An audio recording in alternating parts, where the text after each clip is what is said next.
Donc le pont, ouvrage d'art ou le pont qui relie les hommes, qui relie les deux rives. Donc moi j'ai choisi en fait d'approcher le pont selon sa matière, donc les différentes matières qui peuvent former un pont. Les lianes, le bois, la pierre, la ferraille, et qui en plus relient les civilisations suivant les techniques des civilisations et des opportunités matérielles qu'ils ont. Voilà, ça peut être en bois, ça peut être en fer, et donc il y en a un derrière qui est très très joli, et voilà, et puis je me suis dit, fais pas le pont, et puis ça va bien se passer.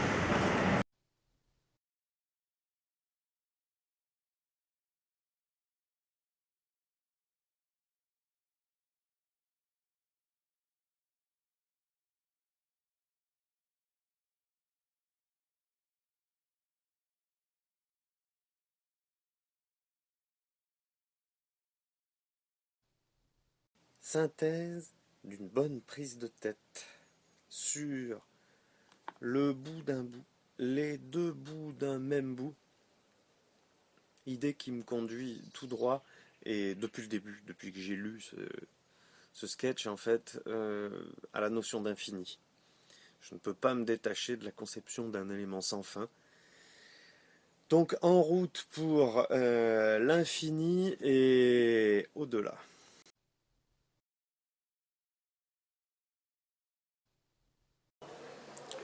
Je suis dans la peau du penseur.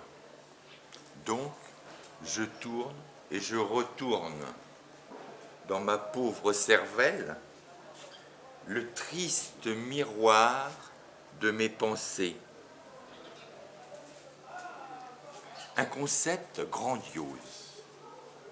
La tension d'un maillon pris entre deux extrêmes. Et j'ai le sentiment d'être l'otage solitaire de deux lavabos, eux-mêmes encerclés par un régiment de bouteilles en plastique.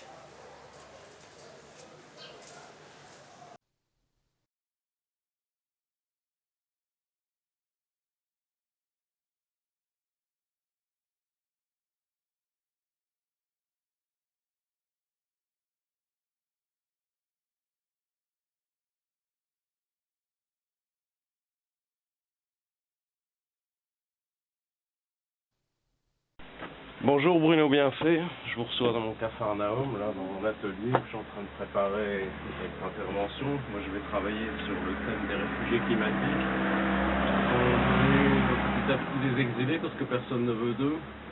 Alors il y a les thèmes des réfugiés, des gens qui sont obligés de partir parce qu'ils n'ont plus de terre, qui sont engloutis ou desséchés. Et puis il y a autre part le changement climatique qui objectivement est un thème qui nous concerne pas mal. Donc là dans mon atelier, quand je suis en train de récupérer plein de matériaux, des chutes de bois que j'utilise dans ma sculpture, et je vais monter un bidonville, un abri dans lequel ils se réfugient, qu'ils construisent là où on ne veut pas d'eux. Et une fois qu'il sera construit, je vais recevoir le public à l'intérieur pour lui expliquer un peu la manière de penser.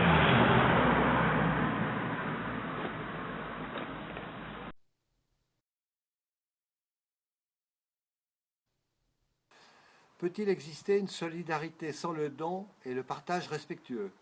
Alors une phrase assez compliquée parce que la solidarité et le don, ça me paraît un petit peu difficile, et le partage respectueux, c'est pas tout de suite. Donc voilà, je vais travailler là-dessus.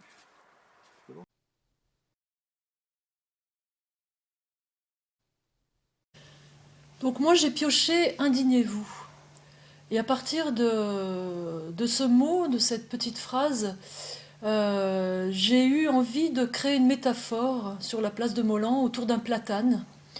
Dans nos installations éphémères, moi l'idée que j'ai eue c'était de mettre en scène euh, les oppositions entre, dans le monde on le voit beaucoup, entre ces périphéries de villes où s'accumulent comme ils peuvent plein d'immigrés des campagnes qui essayent de bosser, de se faire une place, et un petit peu avec les miettes de ce qui tombe du cœur de ces cités qui les font tant rêver. Et mettre en scène leur habitat autour de ce platane, un petit peu à la façon, en créant une métaphore d'une tour de Babel, et en mettant en scène tous ces gens qui essayent de rejoindre le cœur, bon, leur aspiration de pouvoir être intégrés un jour au summum de la réussite qu'on peut espérer dans ces villes. Voilà.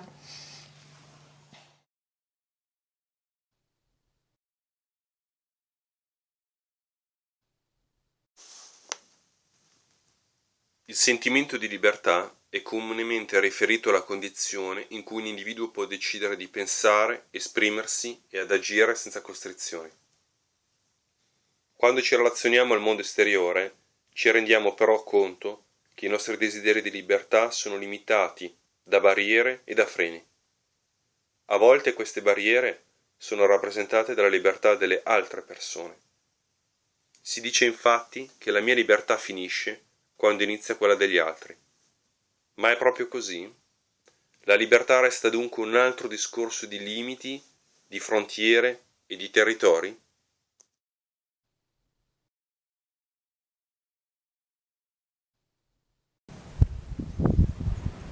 Alors si le monde est mon miroir, c'est sans doute qu'il est le reflet de ce que je suis. Ou alors c'est que mon monde est le reflet de ce que je suis. Et que chacun dans son monde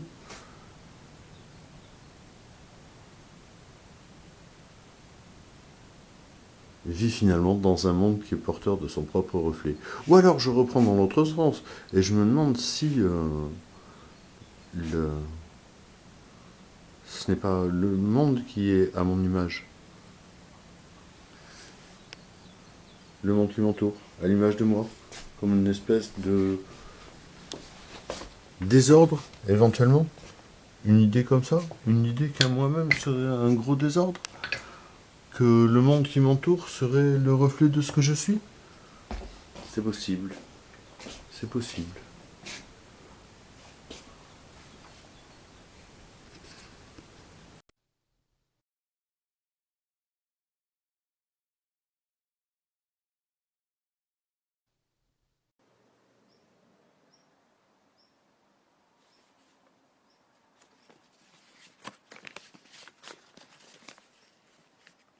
Mouvement ou plutôt la transition, le moment où bascule un système entre l'avant et l'après, quelque chose est fini, quelque chose va commencer, l'instant décisif où rien ne se passe mais où tout va changer.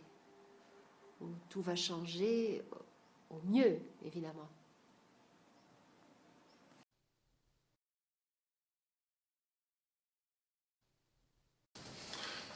Attente et que d'attente, attente de chercher.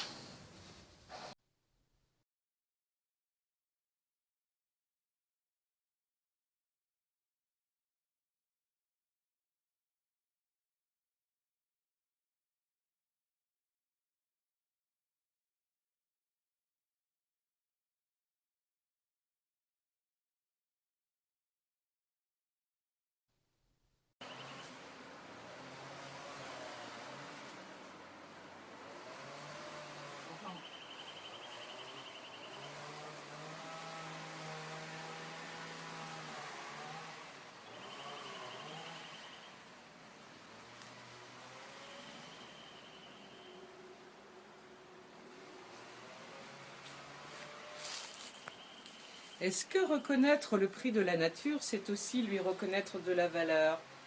Parce qu'aujourd'hui, dans le système économique tel qu'il fonctionne, ce qui n'est pas compté ne compte pas.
Alors, le tirage au sort, pour ma part, ça a été 72 vierges, 1 mètre carré.